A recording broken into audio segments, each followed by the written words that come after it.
If you'd like to participate in the discussion or leave us feedback, you can contact us at levelupyourgamingpodcast@gmail.com or find us on Facebook at facebook.com/levelupyourgaming.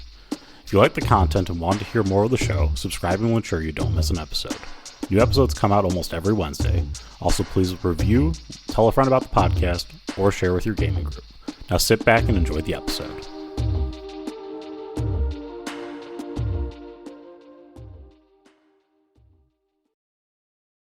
Welcome to the Level Up Your Gaming Podcast. My name is Aaron, and joining me once again, I've got Josh. Josh, how you doing today? Oh man, I don't even know. Like things are all over the place. It's how are you, Aaron? I'm doing wonderful, Josh. Things are not all over the place. My cat is not on and off fire. Yeah. Right now, this is like the culmination of things. Like my daughter signed up. She's a freshman, and she signed up to be part of the High School Musical, right? And freshmen, they don't get good roles. They get like work on the lights or paint this backboard. She was added to the choir, so like singing and dancing, but in the background as part of a group. Ensemble. The ensemble. There you go. That's a great word for it. And then apparently she was given speaking roles. She's got like 2 lines in the entire thing. So whatever. But it's a big deal for her. And I really want to support her. It's a long journey. She's been working on this for a while. And then the actual shows are this weekend. So they are getting up early, and then she's getting home late, which means I've got to go pick her up from school because, once again, freshmen can't drive. Honestly, if she was old enough, she can't drive anyway. But like, I am tired of like driving all the way out there, picking her up in the middle of the night, driving back, and then the next couple of nights it's going to be rough. It's off the rails, and I'm glad that it's ending, but we need to make sure this ends. That's a great segue into what we're going to talk about here today. Actually, I thought of this topic while I was doing my own game with my group this weekend. I actually came to it was a little short one shot I did. Used our Let's Make a One Shot template, verified and used. So, we don't just talk about it, we use it too.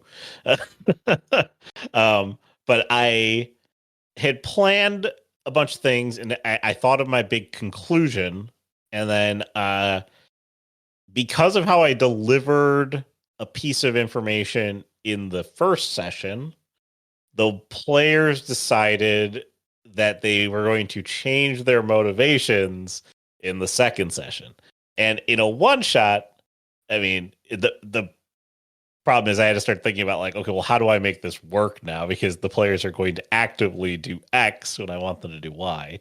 And then, but even in a longer game, when you maybe have lost the juice, lost the steam, like how do you end that game? Yeah. No, and before we started recording, you had said something very important, and I do want to highlight this. What was your philosophy about endings? My philosophy on endings is that your game should always have an ending. You should just end it, even if you don't like the direction the game's gone, it's totally off the rails. You should put finality to the game and end the game. Yeah, I like that as a thought. Like as a practice, creating endpoints, even if you've got one of those like forever campaigns, it should have end points, like arcs. Like this section is over. Right? Yes, in a long game, you could think of it as like an anthology of books, effectively. Each book has an ending, even though the journey continues. Yeah, but you need to have a place where things like at least somewhat wrap up, or at least get to some comfortable conclusion or uncomfortable conclusion. But every story needs that, if only to allow your players to breathe, provide like, hey, we can go and do other things for a minute and then come back to this, or just okay, we don't have to think about what we were doing anymore. We can just like move on, or we can come up with something new, or there's a new story or whatever. I think endings are very important, especially in role-playing games like this, because it does provide that break. If you are going forever, then you're dealing with some of those like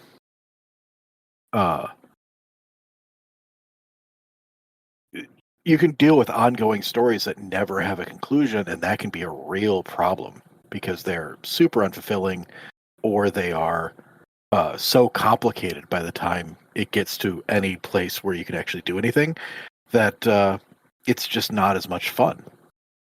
I mean, like, you think of things that have like it's something that's that long and probably ends unsatisfactory. I think like the one of the quintessential examples, like The Sopranos. Yeah. And so, like, it was ongoing, long-standing. You knew it was the final season. You knew they had to wrap it up, and they just end. Like, it's just like it's a black. It's like so. It's just you don't want your long game to have no stopping point to it. Okay, you don't want. I've heard stories. I've never actually met somebody who's done this. I've heard stories of people who have gamed the same character for like decades, plural. Okay. And so you think about how much time is represented there. There's a lot of story threads that you've probably introduced. And if you have never decided to wrap any of them up and put little stop points along the way, when it comes time for you to go, you know what, we're losing some steam on this, I need to wrap this up, good luck. So I think if we're going to talk about endings, I think it's very good to sort of understand how to form an ending. Like, what are you writing in terms of an ending for a collaborative story that is your tabletop gaming experience? Because like we as the game masters, which I know it's going to date when we're recording this, but I think today is National Game Master Day. Is it? Yeah, I think so. Up right now. When you are writing a story, you are presenting a world for your players. We're a day late. We're a day late. Oh, that's too bad. So you're presenting a world for your players, and you're giving them situations to deal with, and you're giving them encounters, and you're giving them NPCs to work with, or to work against, or whatever it is. But it's up to them to decide what they're going to do, how they're going to approach a situation, how they're going to resolve a situation, if they're going to resolve a situation. And their characters are living, breathing creatures in your world that you do not control. Yes. And this is where my thing went off the rails with like the one shot, is that the characters and the players have very specific motivations. And the thing that I was trying to do, which was a very crunchy situation, was to get them to engage in this very large kind of epic fight against a sea creature at the end of my game. Okay. Mm-hmm. And they surmised in a fight against like the minion battle that preceded this, that the creatures were smart and sentient, and that the people who had come into their territory had done so on purpose, and they were going to side with the fish creatures. So, yeah. So again, now I'm dealing with a one-shot story here, so it's a very short story. There's not a lot of time to build up to the ending that I want. Like, and that's bad on my part. So like first strike against me, which is I should have made the game much more direct and simple, or I should have just thrown them into that action and cut out a lot of the fluff. Like, if that's the thing I wanted them to do, I should have sort of force their hand more into that situation by giving them less overall information, basically. So like it'd be very like, okay, bad guy here, tackle bad guy, take care of. Like that's like that's what I needed to do. And I gave them too much and they went, huh, sentient fish people, and we're invading their territory.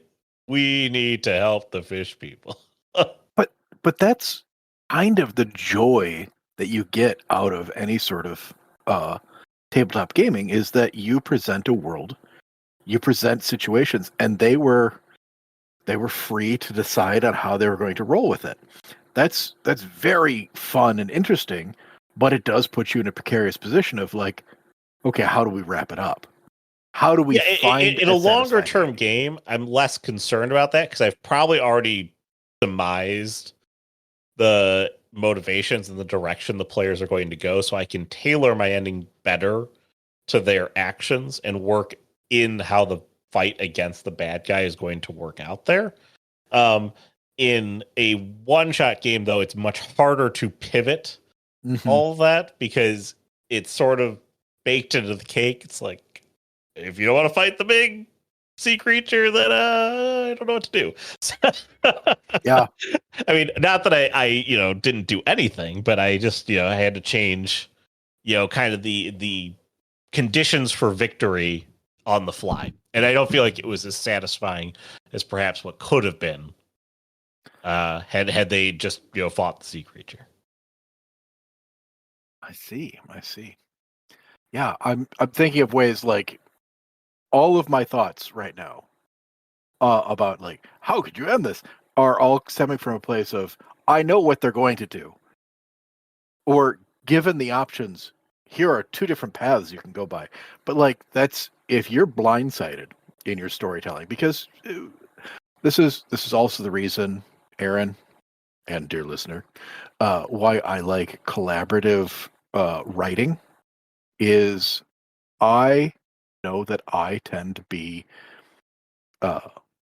I solve problems the way that I solve problems. Yes. So I write problems thinking about how I would solve them, not necessarily how somebody else would approach it or solve that problem. So it's very fun and interesting and does give a lot of weight to your world to sort of present the issues to another player or another storyteller and be like, hey, what do you think about this? Can we come up with how this situation works? This is very much in the same vein as you're presenting this to your players and they're figuring out things that you didn't know. Yeah, I mean, again, that there is, that's why we say there's a level of planning and a level of improvisation that goes into every single game. Okay, a lot of it is you going, oh boy, okay, so they're doing this right now. Don't panic. Look cool. All right, we're doing this right now. That's what we're doing, and this is how. And like, let's just work through that, and I'll figure out how that's gonna make its way back to what I want them to do, or maybe this is a better path to go down. Again, they early on, out of a joke in the game, I was like, it's like, man, if I really wanted to turn this upside down, I could totally go with that idea, because they'll say things that I'm like, that's a way better idea than what I've got planned. Which is great. If you get those early bits from your players, you can sort of like lean into it. But last minute changes or motivational changes or just like throwing a massive wrench into your story, it can be difficult. And if you're planning on ending a game, because you should have endings. I'm not saying you have to like stop telling stories, but like stop telling that story. Move on to another story. Yeah, that story's done and over. Let it go. But what makes a good ending? What are the things in an ending that you should be looking for? And then like, how do we make those things happen? Even if it has to be on the fly. So a good ending I mean, primarily has to just be that it puts a final note on your game.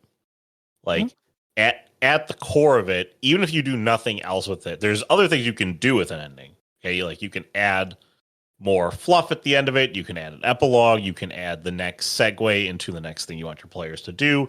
You can tee up other stories that you have planned, for the players to do. There's a lot of fun things that you could do with an ending, but you can't even get there until you get to the point of like closing the game. Like you've read the last page of the book, or you read the last page of the subsequent chapters, and now we can get to epilogue or additional addendum stories. Yeah. I think that if you've got an ending, there's a couple of things you can look for. There's either the closure ending, like everybody's happy or has this feeling of finality to what's happened. You're tying up loose threads. Story information is done.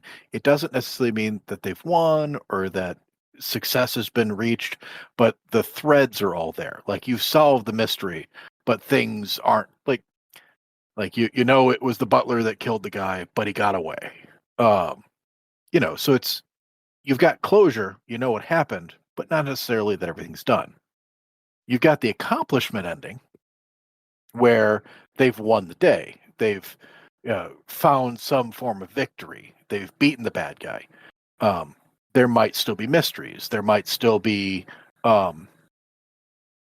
emotional stakes that haven't been addressed. But the main goals have been reached. And then what we've talked about in a lot of our Let's Make a One-Shots or our storytelling is that there's the leave them wanting more ending, right? It's that you've wrapped up this thing and then you've got something else. Like these are new story threads that you could tug on, but we're not going to talk about them yet. These are like events that are happening that you've sort of dipped your toes into the wide world of this mystery and you've survived. Something else is going to happen. But I think that with any of these, it definitely needs to be there needs to be a stopping point. And I think that a big part of that, we always talk about you don't want to railroad players or like don't railroad players when you don't have to. And I think two places where it's absolutely perfectly acceptable to railroad players is the very beginning and at the very end. Well, yeah, because consider your game the wacky amusement park ride that it is. Okay, the players get into the seats, and then 2 feet off the steps, the railing just disappears. The seats open up, and it's like, go run around. Yeah, okay, but then now you have to leave, and we're going to get out through the same exit. And that's sort of the point is that you decide when the ending is going to happen and how the ending is going to be applied, but take control of it. Yes, if the players run at your ending from the wrong direction, what you may have written down, what you may have come up with may have to be either horribly adjusted or, completely rewritten. Which is why my final ending and my favorite ending is the one where everyone dies. Just kill them all. Just murder your players. My least favorite ending. Okay, it's yeah. I do like the players sacrifice themselves to save the world, or the fool's errand where they're all making a last stand against heroic. Those are fun for stories, but they're less enjoyable for. You can't really do like a long-term game that way. It's a KYP sort of thing. Again, if you have players who really like the concept of the epic fantasy, final stand, last hurrah, fight against the darkness, sort of thing, and we won't come out alive, but we'll save the world. That's, or at least one more day. Yeah, the people will live to see another day. That's the everyone dies sort of ending. And again, you have to have if your players like that concept of being very heroic, or maybe if you're playing, players of loose scruples, perhaps they will feel that this gives them a way to kind of a path to salvation for themselves. They've done something good here at the end, despite all their misgivings along the way. Yeah. Do you think there's different endings for different lengths of games? I think some endings tend to lend themselves better based on the length of the game. So, like, generally speaking, like a leave them wanting type of ending is great for like a longer game, but there's no reason why you can't put it in a shorter game. We've talked about that in all of our one shots. There are no hard and fast rules. Not like you can't use a closure ending here because this is a long. No, it's not that way. The only time that I would say that like you do have a more hard and fast thing is that you don't have any intention of continuing with the characters that you have. Then I think that you need to go with a closure style ending or some ending that offers finality to the character's journey. Like there is nothing more to be accomplished there. You don't have a good reason to do a leave them wanting more sort of thing because the player's story is ending. Like that is the type of ending. So like they're not always great depending on like what you're trying to accomplish at the end of it with your ending. But again, some of them, like I said, are better for short games. Like Closure is a great ending for a one shot because one shots are short and they're meant to be thrown away. So you want them to end and be done. Everyone Dies also works really well for a one shot because, well, that's not my character. I don't care. They're gone. That's fine. Yeah. So, but in a long game, you go Closure and you go, wait. So we didn't accomplish anything, like or okay, well, what comes next? What are we doing next? What's happening next week? Like you're not teasing anything. That doesn't do any good. You can't kill everybody. You're right. This really long game, but you could. Yeah, I've also toyed with that as like you kill everybody and then you start the next game in the afterlife. But I think with any of these endings in a short game, I think the scope of the ending should match the size of the game, such that short games have small endings, right? You've solved the mystery. You've beaten this bad guy. You've recovered this priceless artifact. You've danced with the pirates in the moonlight on the fourth wave of the volcano. Whatever it is, you've accomplished the thing, right? But like mid-range games, they might have a more drawn-out ending. You might need to go in and do a little bit of narration about what the players' parties have accomplished, have completed, how it has interacted with the world around them. And then you've got your massive big adventures. I hearken back to the ending of Lord of the Rings. You've got when the hobbits return and they've got to deal with all the things that have happened while they were away, and it's sort of like its own little mini adventure, just sort of like a palate cleanse from all of that went on. And then even after that, you've got heading off to the Greylands or the whatever that is. They're sailing across the sea to the realms beyond the mortal ones. And I think just because of the sheer scope and size of that, if you want to go and watch any of like the Critical Role finales, they do that, massive epic ending, but it's like a whole several hour wrap up. Way more than I think you absolutely need, but you're talking about it's a show that's every week and several hours every week for like a year or two. So, sure. Yeah, I mean, again, the length of your ending, I think, is correct. It kind of commiserates with the length of your story as well. And really, the key to ending any long adventure that you've probably hit a lot of twists and turns and stuff, I think is making sure that all your loose ends are wrapped up and that every character is given their due, or at least the character's accomplishments are noted by the end of the game. So you can see it. Yeah. So, okay.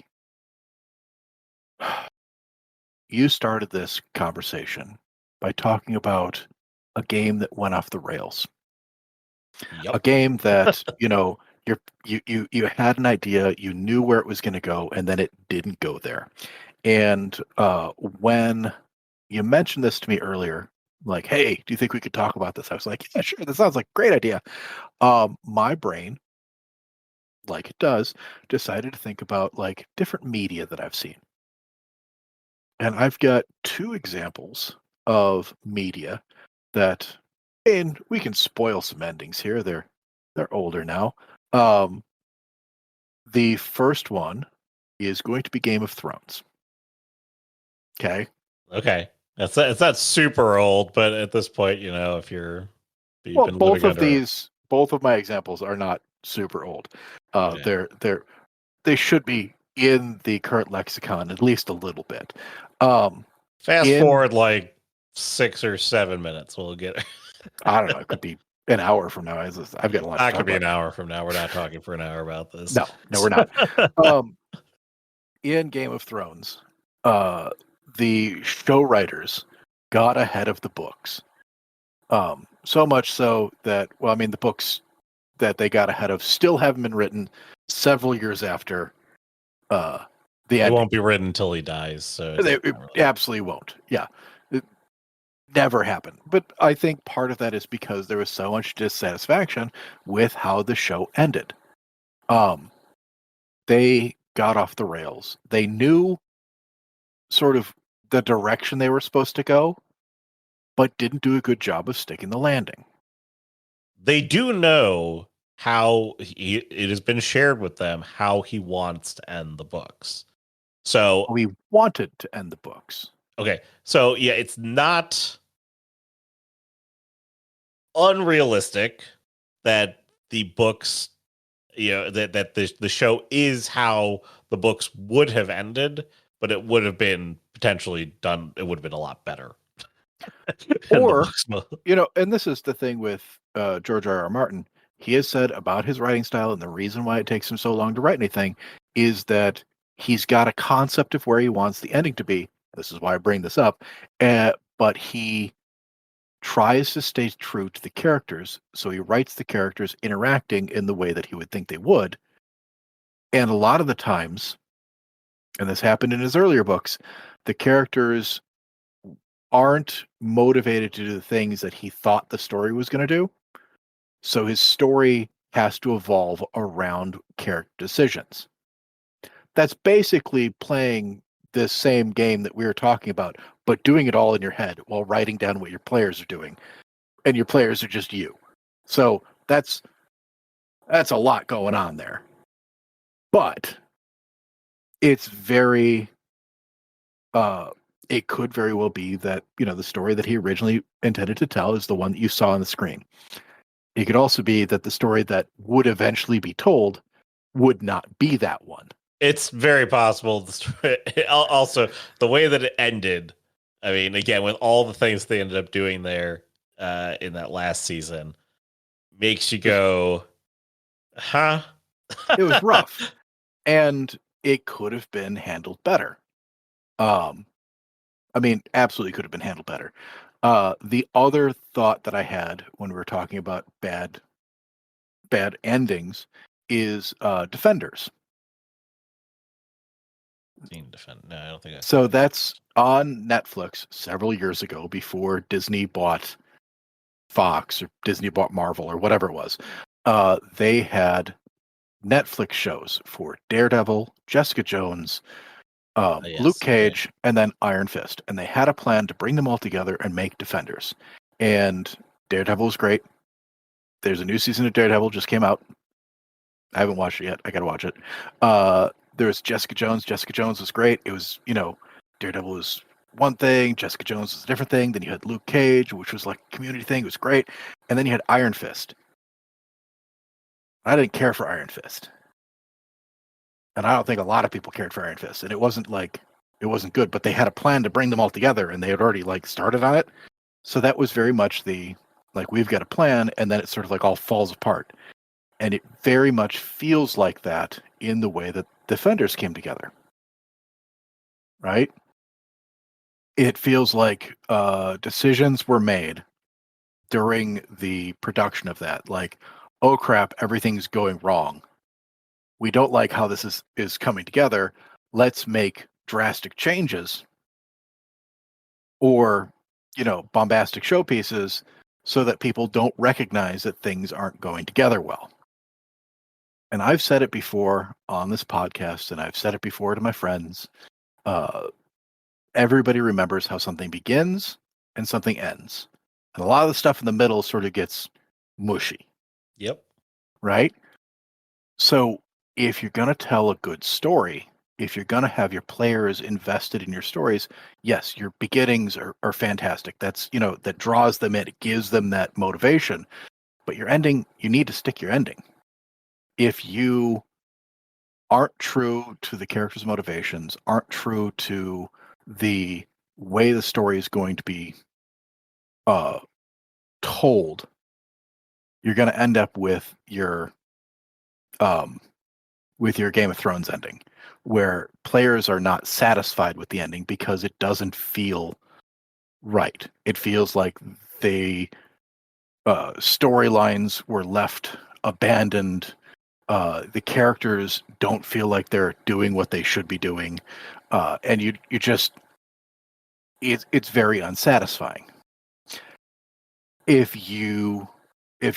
the story itself gets away from you and you don't know what you're doing, but you just keep plowing forward instead of taking a step back, taking a breather to make sure you've got your story beats in the right spot, and maybe refocusing and tying those story threads together, you're going to end up with that sort of Defenders ending that just seems like it was thrown together last minute, and you hope that things worked out, and then you got to cancel a bunch of stuff, and nobody wants to play that game again for several years.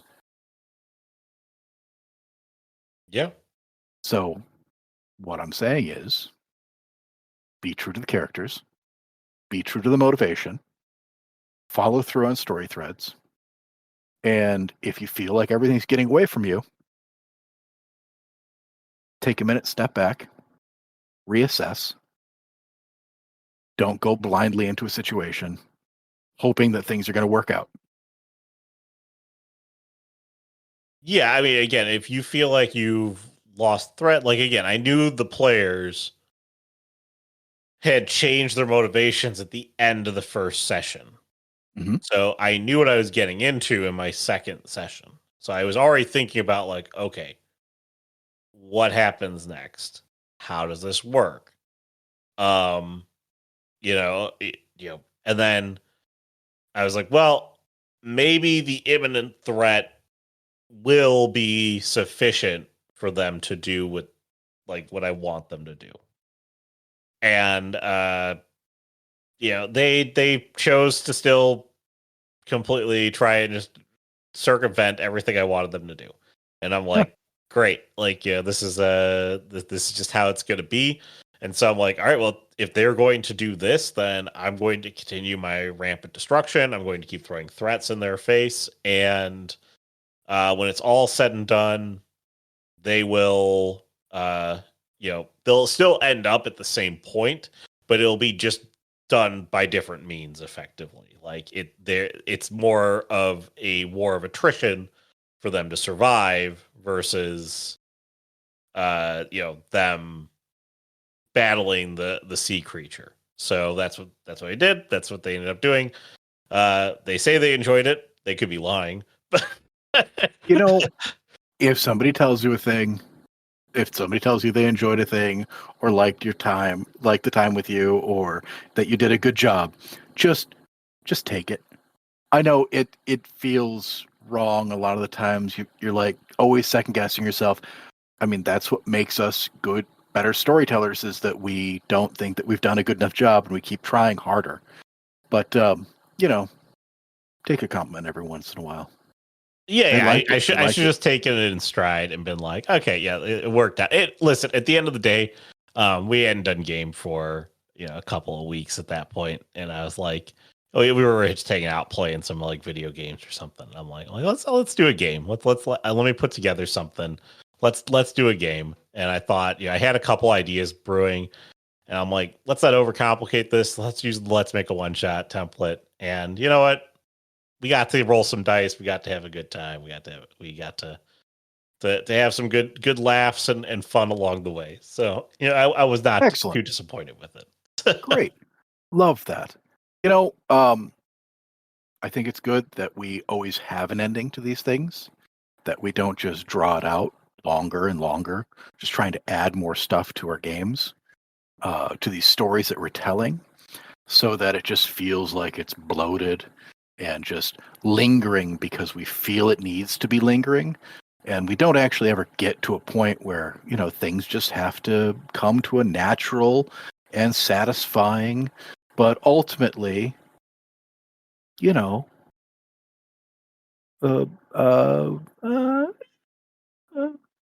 conclusion. A conclusion? Are you trying to conclude this podcast right now? Yeah, let's just end this. All right, so Josh doesn't have any more thoughts. I'm not giving you. Yeah, we're at the end here, so I'm not going to ask for his thoughts. Yes, it's best you don't. But if you have thoughts on how we ended this podcast or any of our others, or how we end games in general, let us know. levelupyourgaming@gmail.com or facebook.com/levelupyourgaming. Also, the podcast is on YouTube, so you can watch it there, or smash the like button there, subscribe to it. Subscribe on your favorite podcasting site, review it, recommend it to a friend, all those good things. And that'll wrap us up for the week. So for Josh, I'm Aaron. Have a good week, everyone. Bye.